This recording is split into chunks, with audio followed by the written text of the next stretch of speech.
नमस्कार, मैं भाविश गजपाल लक्ष्य पीएससी एकेडमी के इस ऑनलाइन प्लेटफॉर्म में आपका पुनः स्वागत करता हूं।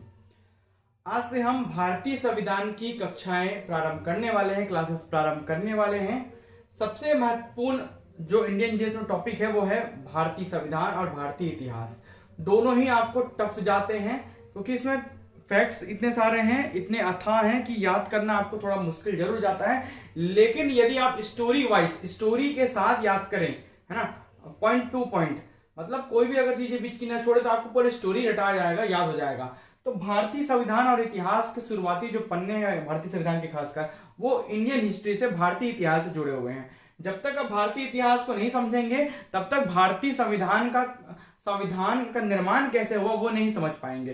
तो उसी कड़ी में आज हम चालू करने वाले हैं भारतीय संविधान का प्रथम भाग, जिसमें हम संविधान का पार्ट 1 करने वाले हैं। भारतीय संविधान के संवैधानिक विकास का घटनाक्रम का पार्ट 1 होगा ये, है ना। घटनाक्रम मतलब संविधान का विकास हमारे भारत में कैसे हुआ, उसका घटनाक्रम पूरा बारी बारी से बताऊंगा। हिस्ट्री भी शामिल रहेगा, इसको पढ़ना बहुत जरूरी है। ये इतिहास का भी टॉपिक है मान के चलिए एक हिसाब से, है ना। और ये मुख्य रूप से संविधान के प्रश्न इसमें आते हैं, ठीक है। तो ये पार्ट 1 है, 3 पार्ट में ये वीडियो बनेगा, ठीक है। उसके बाद हम धीरे धीरे अनुच्छेदों की ओर, आर्टिकल्स की ओर बढ़ेंगे, भाग और अनुच्छेद और अनुसूचियों की ओर बढ़ेंगे, फिर मुख्य रूप से संविधान में हम इंटर कर जाएंगे, ठीक है। पहले ऐतिहासिक पृष्ठभूमि पढ़ते हैं कि इतिहास इसका क्या रहा होगा, है ना। तो भारत का संवैधानिक विकास, ईस्ट इंडिया कंपनी के अंतर्गत अधिनियम, कौन कौन से लॉस आए जब ईस्ट इंडिया कंपनी इस भारत पर शासन कर रही थी, ईस्ट इंडिया कंपनी, ठीक है। और बाद में फिर ब्रिटिश क्राउन के अंतर्गत जो अधिनियम आए, ब्रिटिश क्राउन के अंतर्गत जो लॉस आए, जो चेंजेस हुए, वो कौन कौन से थे, है ना। तो ईस्ट इंडिया कंपनी के अंतर्गत जो अधिनियम आए वो आया रेगुलेटिंग एक्ट 1773 में, ये पढ़ेंगे हम। पिट्स इंडिया एक्ट 1784 में, चार्टर एक्ट 1793 में, चार्टर एक्ट दूसरा 1813, तीसरा चार्टर एक्ट 1833, चार्टर एक्ट चौथा 1853। देखिए सब 20-20 साल के अंतर में आया है। सबके बीच में गैप कितना है? 20 साल का। 20 साल के लिए लाइसेंस को रिन्यू किया जाता था, ठीक है, ईस्ट इंडिया कंपनी के, इसलिए इसका नाम था चार्टर एक्ट, ठीक है। समझ पा रहे हैं? तो ये बहुत सारे कंटेंट आपको नॉर्मल बुक्स में नहीं मिलेंगे, पूरे विस्तार से अच्छे तरीके से जो आपके सभी एग्जाम्स में काम आएगा, उस तरीके से मैंने संविधान को ये बनाया हुआ है। ध्यान से देखिएगा, इसको अरेंज किया हुआ है। तो ब्रिटिश क्राउन के अंतर्गत अधिनियम, भारत शासन अधिनियम आया 1858 में, 53 के बाद सीधा 58। भारत परिषद अधिनियम 1861, भारत परिषद अधिनियम 1892, भारत परिषद अधिनियम मार्ले मिंटो सुधार जिसे हम कहते हैं 1909 का, भारत शासन अधिनियम 1919 का, फिर भारत शासन अधिनियम 1935 का। इस 1935 के अधिनियम से 75% लगभग हिस्सा हमारे अभी वर्तमान संविधान में लिया गया है। 75% सर्वाधिक इसी अधिनियम में जितनी चीजें लिखी हैं वही हमारे अभी के वर्तमान संविधान में लिखी हुई हैं। बाकी अन्य देशों से हमने, ठीक है, लिया हुआ है, बहुत सारे देशों से हमने लिया है, और 75% जो अधिनियम बनाए थे 1935 में उससे लिया गया है, ठीक है। इस प्रकार हमारा मुख्य संविधान निर्माण हुआ, ठीक है। बात करते हैं सबसे पहले ईस्ट इंडिया कंपनी के अंतर्गत अधिनियम की। तो सबसे पहला अधिनियम लाया गया रेगुलेटिंग एक्ट, नाम में ही काम है रेगुलेशन लाने के लिए। रेगुलेटिंग एक्ट 1773 में लाया गया, ठीक है। इस अधिनियम मतलब होता है लॉ, टर्मिनोलॉजी संविधान में बहुत सारे चीजें आएंगी। अधिनियम मतलब कानून, लॉ, ठीक है। और एक होता है, देखिए पहले विधेयक लाया जाता है, विधेयक को बोलते हैं बिल, वो पास होता है, उसके बाद वो बनता है अधिनियम। किसी भी असेंबली में पास होता है, उसके बाद वो अधिनियम का रूप ले लेता है, मतलब कानून बन जाता है। तो अधिनियम का तात्पर्य कानून से है, ठीक है, मोटा मोटी समझना चाहे तो। इस अधिनियम के माध्यम से भारत में ईस्ट इंडिया कंपनी पर ब्रिटिश संसदीय नियंत्रण स्थापित करने का प्रयास किया गया। जब सन 1600 के बाद से ईस्ट इंडिया कंपनी भारत में आई, व्यापार करने के उद्देश्य से वहां से भेजा गया था, ठीक है। फिर उनका एकाधिकार होना चालू हो गया था, कहां पर?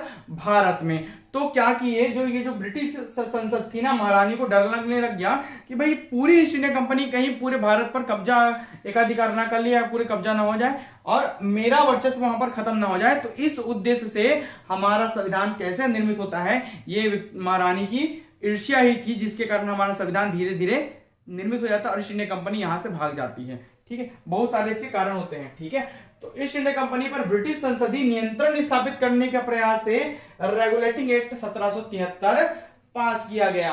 प्रधानमंत्री तब थे लॉर्ड नॉट, ये ईस्ट इंडिया कंपनी और ये ब्रिटिश क्राउन की प्रिंसेस है ना। चलिए बात करते हैं आगे।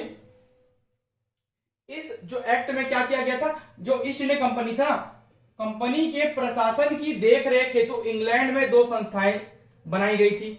मतलब भारत में जाकर ईस्ट इंडिया कंपनी क्या काम कर रही है, इसकी देखरेख के लिए इंग्लैंड में 2 संस्थाएं बनाई गई थी, जिसका नाम रखा गया था निदेशक मंडल अर्थात court of director COD, and हितग्राहियों का मंडल मतलब कोर्ट ऑफ प्रोप्रिएटर्स। ठीक है, सीओपी, सीओडी और सीओपी बनाए गए थे। निदेशक मंडल और हितधारकों का मंडल, 2 ये संस्थाएं बनी थी, याद रखेंगे। हितधारक है ना, वो हितग्राही बोल रहा था, तो हितधारकों का मंडल कोर्ट ऑफ प्रोप्रिएटर्स। ठीक है, इनका 2 इन संस्थाओं के माध्यम से उनकी देखरेख, उनकी निगरानी की जाती थी। बाद में इस अधिनियम के द्वारा बंगाल के गवर्नर को गवर्नर जनरल कहा जाने लगा। पहले हुए गवर्नर, फिर बंगाल के गवर्नर जनरल, फिर वो पूरे भारत के गवर्नर जनरल, फिर वायसराय, गवर्नर जनरल का नाम चेंज करके वायसराय, फिर हमको आजादी मिली। ठीक है, तो जब इंडियन हिस्ट्री पढ़ाऊंगा, भारतीय इतिहास पढ़ाऊंगा, तब आपको गवर्नर, गवर्नर जनरल बंगाल के, भारत के गवर्नर जनरल, फिर वायसराय भारत के, ये पढ़ना पड़ेगा, 4 क्रम पढ़ना पड़ेगा। ठीक है, तो आसान नहीं है संविधान और इतिहास, लेकिन अगर आप स्टोरी से समझें कि क्यों हुआ होगा तो आपको आसानी होगी पढ़ने में, ध्यान दीजिएगा। ठीक है, तो इस अधिनियम के द्वारा बंगाल के गवर्नर को गवर्नर जनरल कहा जाने लगा तथा 4 सदस्यीय कर्मचारी परिषद का गठन किया गया। कहा, इंग्लैंड में, है ना। मतलब भारत में जो गवर्नर था उसको गवर्नर जनरल बोला जाने लगा। भाई कुछ नया रूल लाया तो कुछ नया चेंजेस करेंगे, तो वही चेंज किया गया। बंगाल के पहले गवर्नर जनरल तब हुए थे लॉर्ड वारेन हेस्टिंग, इसको पूछा जाएगा, पूछा गया है। ठीक है, लॉर्ड वारेन हेस्टिंग बंगाल के पहले गवर्नर जनरल होते हैं। इसके द्वारा मद्रास एवं बंबई के गवर्नर बंगाल के गवर्नर के अधीन हो गए। ठीक है, 3 प्रेसिडेंसी हुआ करती थी, 3 क्षेत्र, मुख्य क्षेत्र बंगाल, ठीक है, बंबई और मद्रास, है ना। तो तीनों में से जो बंगाल का गवर्नर जनरल था ना, वो हेड था, और बाकी की जगह जो गवर्नर थे वो इसके अंतर्गत अधीन आ गए। ठीक है, इसके तहत कंपनी के कर्मचारियों को निजी व्यापार करने एवं भारतीय लोगों से उपहार व रिश्वत लेना प्रतिबंधित कर दिया गया। देखिए कैसे कैसे धीरे धीरे महारानी ईस्ट इंडिया कंपनी पर लगाम लगाती है, और इसी लगाम के चक्कर में ईस्ट इंडिया कंपनी भारत में कमजोर हो जाती है और हमको स्वतंत्रता प्राप्त हो जाती है। हम भारतीय संविधान का निर्माण कर पाते हैं। आगे देखिएगा। ठीक है, देखिए कर्मचारियों पर निजी व्यापार नहीं कर सकते ईस्ट इंडिया कंपनी के भारत में, ये बोल दी, और भारतीय लोगों से उपहार रिश्वत नहीं ले पाएंगे, सीधा सीधा बोल दी, है ना। इस एक्ट में ये प्रावधान था। फिर आया 1774 में और लगाम लगाने के लिए कलकत्ता में 1774 ईस्वी में उच्चतम न्यायालय की स्थापना की गई, है ना। सुप्रीम कोर्ट की स्थापना कर दी गई कलकत्ता में 1774 में। तब लगाम लगाने के लिए भी न्याय मिले यहाँ के लोगों को। यहाँ के लोगों में क्या हुआ था कि थोड़ा सा विद्रोह की भावना पनप रही थी, खासकर मुख्य रूप से ईस्ट इंडिया कंपनी के खिलाफ, जिसमें एक मुख्य न्यायाधीश और 3 अन्य न्यायाधीश नियुक्त किए गए थे। सर एलिजा इम्पे, इसको बहुत बार पूछा है, आईएमपी है जिसमें स्टार बना रहा हूं। सर एलिजा इम्पे इस उच्चतम न्यायालय के प्रमुख मुख्य न्यायाधीश थे। मुख्य न्यायाधीश पूछेगा 1774 में, तो एलिजा इम्पे याद रखेंगे। ठीक है, इसके बाद आता है पिट्स इंडिया एक्ट 1784 में। पिट्स इंडिया एक्ट यह पहला वैधानिक दस्तावेज था। पूछेगा पहला वैधानिक दस्तावेज कौन सा था, तो पिट्स इंडिया एक्ट था। इस एक्ट को ब्रिटिश संसद में तत्कालीन प्रधानमंत्री विलियम पिट द्वारा प्रस्तुत किया गया था, इसलिए इसका नाम क्या था, पिट्स इंडिया एक्ट, पिट्स के द्वारा लाया गया। ठीक है, चलिए इस एक्ट के द्वारा दोहरा शासन प्रारंभ हुआ। देखिए द्वैत शासन, दोहरा शासन दोनों अलग अलग चीजें हैं। अभी मैं बात कर रहा हूं दोहरा शासन, आगे शब्द आएगा, टर्मिनोलॉजी आएगी द्वैत शासन की, तो दोनों अलग अलग चीजें हैं भाई। ठीक है, तो इस एक्ट द्वारा दोहरा शासन प्रारंभ किया गया। कोर्ट ऑफ डायरेक्टर सीओडी व्यापारिक मामलों हेतु बनाया गया, और बोर्ड ऑफ कंट्रोलर बीओसी, देखिए सीओडी बीओसी राजनीतिक, सैनिक, असैनिक व राजस्व संबंधी मामलों हेतु 2 संस्थाएं बनाई गई, कोर्ट ऑफ डायरेक्टर्स और बोर्ड ऑफ कंट्रोलर्स।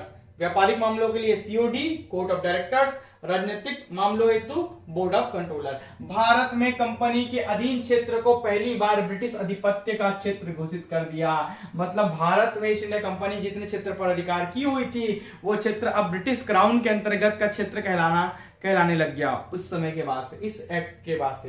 देखिए कैसे ईस्ट इंडिया कंपनी पर, भाई तुम हमारी ही तो संस्था हो ईस्ट इंडिया कंपनी, महारानी ये बोलती है, तो तुम्हारा जो क्षेत्र है वो मेरा क्षेत्र है, ठीक है, ऐसा लगाम लगा रही है महारानी। ध्यान से देखिएगा, वही कड़ी में हम संविधान निर्माण कर लेते हैं। 1786 का अधिनियम आया, गवर्नर जनरल को विशेष परिस्थितियों में अपने परिषद, उसका एक परिषद होता था, काउंसिल होता था जिसमें कुछ सदस्य रहते थे जो निर्णय लिया करते थे, तो अपने परिषद के निर्णय को निरस्त करने और निर्णय को लागू करने का अधिकार प्रदान किया गया। अब वहां जो गवर्नर जनरल था ना भारत में, उसको निर्णय लेने और निर्णय को निरस्त करने और कुछ निर्णयों को लागू करने का अधिकार भी दे दिया गया। मतलब अब गवर्नर जनरल को पावर दे रही महारानी, ताकि ईस्ट इंडिया कंपनी को थोड़ा सा लगाम लगाया जा सके। 1786 से 94 तक लॉर्ड कॉर्नवालिस का शासन रहा। गवर्नर जनरल को प्रधान सेनापति की शक्तियां भी प्रदान की गई थी। लॉर्ड कॉर्नवालिस, इतिहास में हम पढ़ेंगे इनके बारे में, बहुत सारे कार्य किए हैं इन्होंने। इसके बाद आता है मुख्य एक्ट, चार्टर एक्ट 1793। लाइसेंस है ये कि ईस्ट इंडिया कंपनी को अब बोला गया कि तुम हर 20 साल के बाद अपना जो लाइसेंस है यहाँ इंडिया में अपना व्यापार चलाने का वो रिन्यू कराओगे। इसी को कहा जाता है चार्टर एक्ट, है ना, सरल भाषा में समझा रहा हूं। तो चार्टर एक्ट 1793 का कंपनी के व्यापारिक अधिकारों को 20 वर्षों के लिए बढ़ा दिया गया। मतलब अगले 20 साल तक अब ईस्ट इंडिया कंपनी यहां पर व्यापार कर सकती है। उसको जो अधिकार दिए गए हैं वो बढ़ा दिए गए, 20 साल का उनको लाइसेंस दे दिया गया भारत में व्यापार करने के लिए। किसको? ईस्ट इंडिया कंपनी को। कौन दिया? महारानी दी, वहां की, ब्रिटिश की, है ना।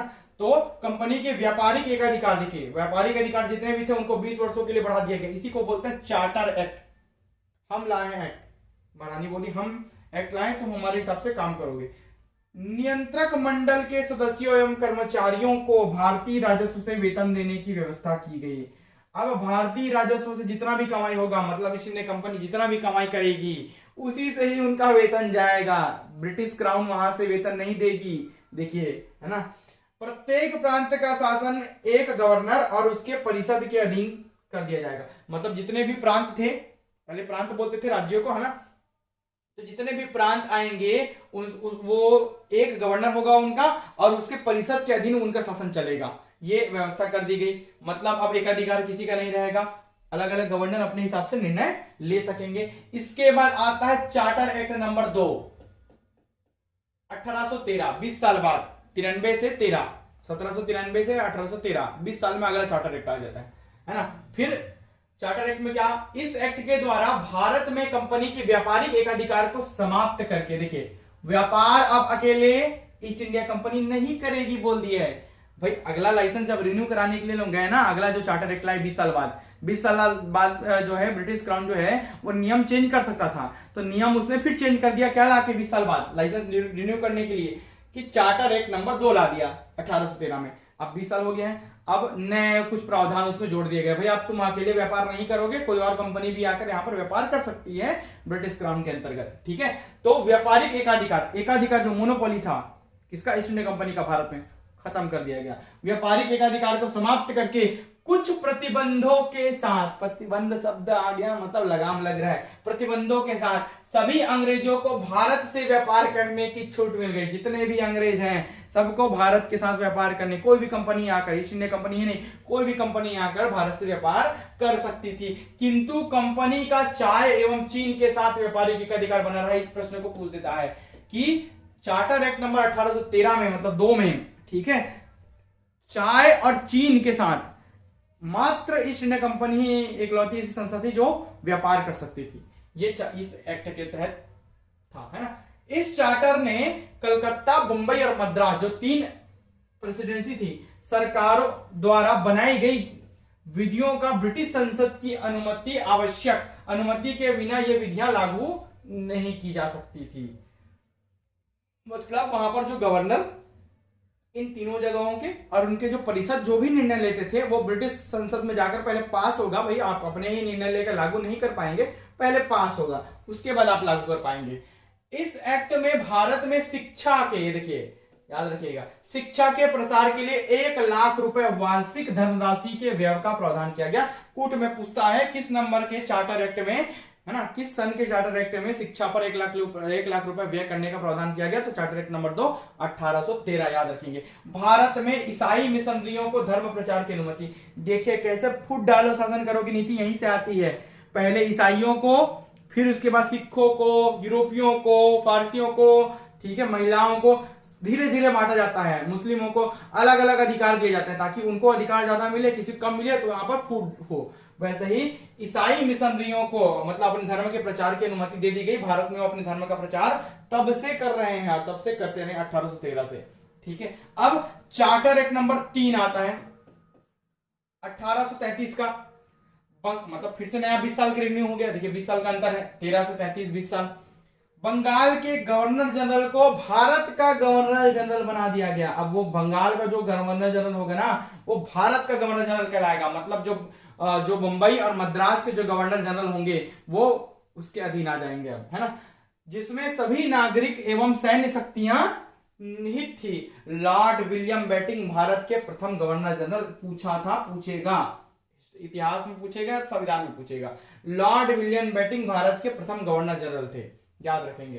कंपनी का व्यापारिक एकाधिकार पूर्णतः समाप्त। इसमें पूर्णता नहीं है, कुछ प्रतिबंध थे क्या, और कुछ प्रतिबंधों के साथ अन्य लोगों को दिए थे, और साथ साथ व्यापारिक एकाधिकार पूर्णतः समाप्त नहीं हुआ था। क्या था? चाय और चीन के साथ एकाधिकार अभी भी ईस्ट इंडिया कंपनी का था, लेकिन इसमें पूर्णतः समाप्त कर दिया गया। अब कंपनी पूरी राजनीतिक और प्रशासनिक संस्था बन करेंगे, केवल यहां राजनीति करेंगे। ध्यान से देखिएगा, कंपनी का व्यापारिक एकाधिकार पूर्णतः समाप्त करके उसे एक पूर्णतः राजनीतिक एवं प्रशासनिक संस्था बना दिया गया। किसे? ईस्ट इंडिया कंपनी को। भारत में केवल वो राजनीति करेंगे और प्रशासन चलाएंगे। हो गया व्यापारिक एकाधिकार समाप्त। मतलब इसके अलावा व्यापार तो कर सकते हैं, लेकिन कोई और आके भी पूर्णतः व्यापार कर सकता है, चाहे वो चाय हो चाहे वो चीन हो। भारतीय कानूनों में वर्गीकरण हेतु 1834 ईस्वी में लॉर्ड मैकाले की अध्यक्षता में 4 सदस्यीय विधि आयोग का गठन किया गया। इसको भी पूछता है, विधि आयोग का गठन किस एक्ट के द्वारा? चार्टर एक्ट नंबर 3 के तहत।